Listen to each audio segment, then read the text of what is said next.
I want to give a shout out to Xbox for providing me with access to Senua's Saga Hellblade 2. Now on with the video.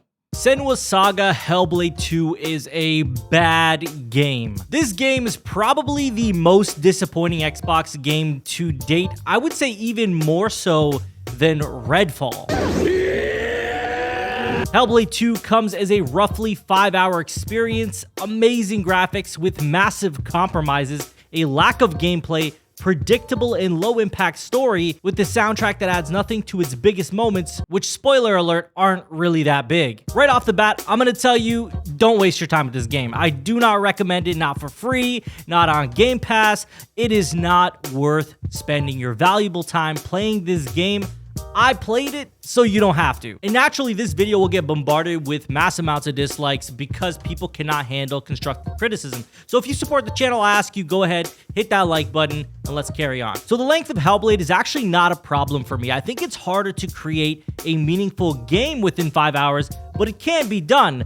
With that said, Hellblade 2 being longer than 5 hours would have been a terrible idea just based on how little the game has to offer. The 5 hours it already took already felt exhausting because there was nothing meaningful to do. Now, obviously, the graphics of Hellblade 2 is this big discussion happening online, stating it's the best looking game to date.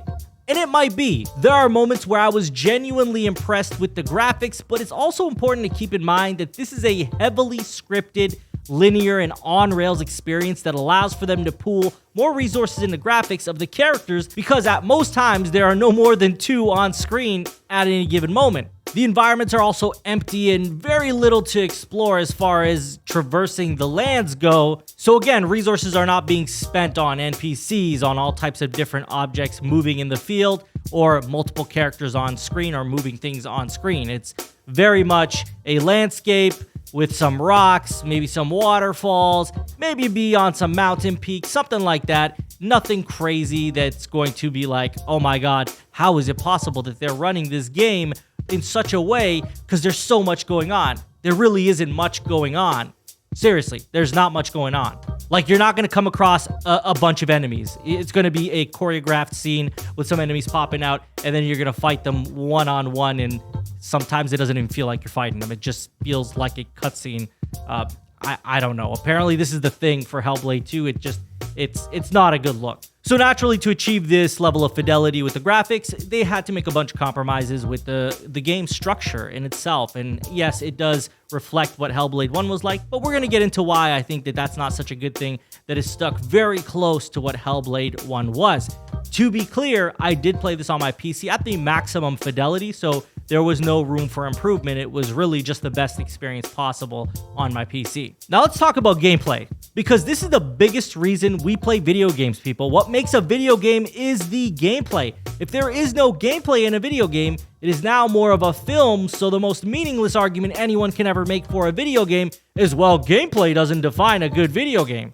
Gameplay does define a good video game first and foremost. You can further complement a video game with the sound design, graphics, story, etc.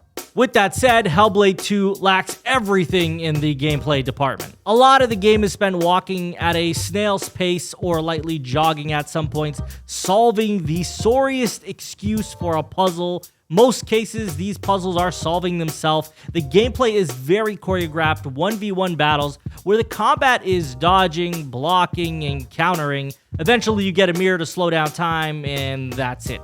That's the gameplay. Majority of the time, you're not really fighting. You're walking around, slowly walking around, exploring puzzles, and that's it.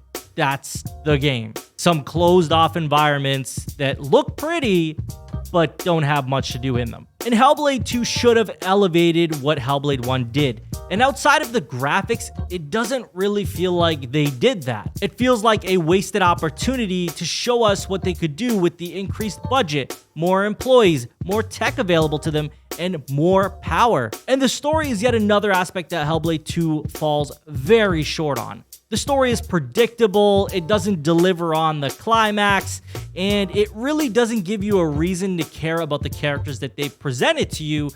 There are like, I don't know, 4 characters in total that are like, well, like you say 5 characters in total that you come across. that are consistently in the story, and their names are forgettable, their personalities are forgettable, their purpose within the story is quite forgettable. The entire experience is not one that I think speaks volumes in a cinematic, narrative-driven video game in this case, because quite clearly that is what this game is a narrative experience, but it doesn't deliver even on the narrative part of it. This game is really boring. Like, I mean really, really boring. Like, it might put you to sleep levels of boring. I had difficulty staying awake at times. Obviously, I play at night, so maybe that has a factor. But yeah, I don't know. It was very difficult to stay stimulated while playing this game. The narrative was just not good. With that said, the soundtrack didn't do it any favors either. It didn't really enhance any moments in the game's story or any combat moments. I also felt like while the 3D audio with the voices was cool, Darkness told you there was no way out. That the gods ruled you. it didn't feel like it was anything new from Hellblade 1. Like, I felt like Hellblade 1 did the same thing.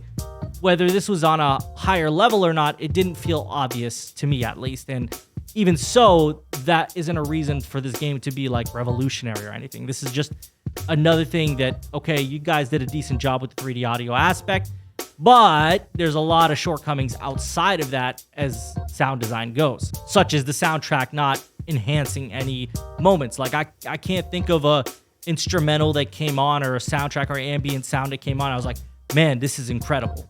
At least not for me. But the best thing I can say about Hellblade 2, because there is some good here, is that Senua's performance was top-notch. No more pain. No more doubt. Honored. Loved. Feared. Always true. Always right. Because they tell me so. Keeping them safe. Keeping their belief alive. No matter the cost.